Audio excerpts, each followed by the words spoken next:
Fenêtre sur l'emploi, devenez ingénieur, vous l'aurez compris. C'est une campagne qui se lance pour donner envie aux jeunes de devenir ingénieur. Emmanuel Duflot, ravi de vous accueillir. Vous portez en tant que président du CDEFI.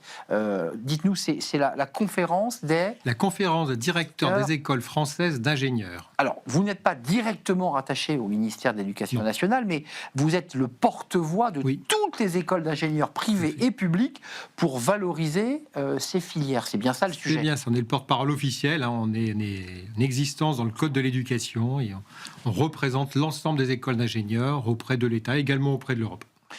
Devient ingé, ce n'est pas qu'un slogan de communication, même si c'est très porteur et très sympa et très jeune, c'est un portail officiel pour s'orienter, c'est bien ça, pour permettre quoi aux jeunes? Ils auront un portail de référence pour trouver quoi? La bonne école, le bon parcours, la bonne filière?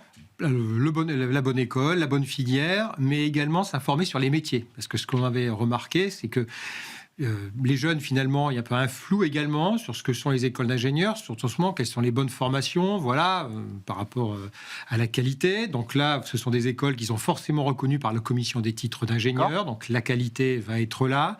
Elles sont diverses, donc c'est un portail dans lequel vous trouverez l'ensemble des écoles d'ingénieurs avec ce qu'elles font, effectivement, sur les programmes où elles sont localisées. Point important, c'est que... il n'y a pas de publicité, c'est totalement, c'est uniquement pour les écoles. On ne se fait pas happer, il n'y a pas de lucrativité derrière, il n'y a pas de commerce, il n'y a rien de commercial derrière ça, c'est vraiment un but d'orientation. Et point également, c'est qu'au-delà des écoles, c'est également un portail d'information sur les métiers. Parce que ce que l'on voit, ce que l'on entend, c'est une difficulté des jeunes, non seulement à se dire qu'on peut aller dans une école d'ingénieur, mais finalement, qu'est-ce que c'est que ce métier d'ingénieur ? D'accord. Donc c'est le lien entre les deux. Je découvre aussi à travers votre campagne, parce que c'est aussi une manière de communiquer sur les métiers d'ingénieur, qu'il y a une appli. Donc les jeunes, ça c'est important de le dire, c'est pas uniquement sur votre ordinateur. Non, il y a l'appli. Ça a été pensé pour les jeunes, véritablement, pour les lycéens, donc s'adapter à leur mode de communication, non seulement sur le téléphone, mais également sur la façon dont l'application va être est conçue. Mais comme c'est également conçu pour les prescripteurs, pour les parents, pour les professionnels, il y a aussi un site internet sur lequel on peut aller. Là, les lycéens peuvent y aller aussi, mais c'est fait pour tout le monde. Parce qu'il faut savoir que quand un jeune lycéen s'intéresse à une filière ou se pose des questions, il va aller sur l'appli, il va en parler à ses parents qui, eux, iront sûrement sur l'ordinateur. Je vois aussi qu'il y a admission et voie d'accès. Ça veut dire qu'à un moment donné, j'ai un peu avancé dans ma recherche et je vois à peu près ce que je veux faire. Je vais cliquer sur l'école qui me va bien. Et je vais être, j'imagine, dirigé vers la capacité de pouvoir m'inscrire. Ça ne renvoie pas forcément directement sur Parcoursup. Par contre, effectivement, il va avoir la possibilité de voir l'ensemble des écoles, celles qui vont l'intéresser, rediriger vers les portails de ces écoles pour apprendre ce qu'elles sont effectivement. Et ensuite, l'inscription, je dirais, se fait forcément sur Parcoursup. Toutes les écoles d'ingénieurs, automatiquement, vous êtes sur Parcoursup. Alors, c'est une initiative qui est importante puisque à la fin de la saison 2025, on avait fait une très belle émission sur les femmes ingénieurs, dont on sait qu'il manque de femmes ingénieurs, mais vous qui avez dirigé des écoles d'ingénieurs, vous présidez aujourd'hui cette structure, mais vous dirigez aujourd'hui une fondation. Auparavant, vous dirigez, je crois, Centrale Lille, une école extrêmement prestigieuse.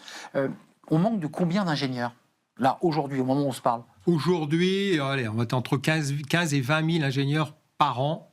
Il faudrait 15 à 20 000 ingénieurs en plus. Alors certains disent un peu plus, un peu moins. Voilà. Ce que l'on entend le plus, c'est que néanmoins, effectivement, l'ordre de grandeur, c'est, on va dire, 15 000, 20 000 ingénieurs à minima de plus par an, sachant qu'on en forme déjà 47 000. Donc ça veut dire qu'il en manque très significativement aujourd'hui. Mais ça veut dire qu'il y a des trous dans la raquette dès le départ. C'est-à-dire qu'il y a des professeurs, il y a des manières d'expliquer ces métiers qui ne sont pas faits en amont. Enfin, c'est pas le jour où on sort du bac qu'on décide de devenir ingénieur. Enfin, est-ce que dans la filière secondaire... Vous parliez secondaire, même primaire, vous parliez tout à l'heure des jeunes femmes. On sait que ces biais de genre, finalement, le fait que les femmes n'aillent pas vers les carrières d'ingénieurs, on n'est pas au secondaire, on est au CP. C'est pas en classe préparatoire, donc ça veut dire en cours préparatoire. C'est bien en amont. Et ensuite, il y a effectivement le fait d'expliquer à tout le monde ce que la technologie peut faire, ce qu'elle peut faire aujourd'hui, ce qu'elle peut apporter à l'ensemble des enjeux de développement durable ou autres qui intéressent les jeunes, les enjeux de souveraineté qui actuellement depuis quelques temps, mais sont de plus en plus importants. L'ingénieur, c'est tout ça, et c'est un métier d'homme et de femme.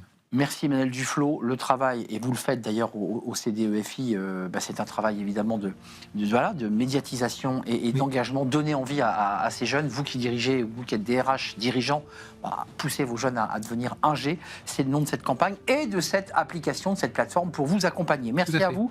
Vous êtes le président du CDEFI, je l'ai bien dit. Merci de nous avoir rendu visite. Merci à vous. Merci de votre fidélité. Merci à toute l'équipe. Nicolas Juchat, évidemment. Merci Alexis au son. Merci à Mani à la réalisation. Et merci à vous, évidemment. Je vous dis à très très bientôt. Bye bye. Au revoir.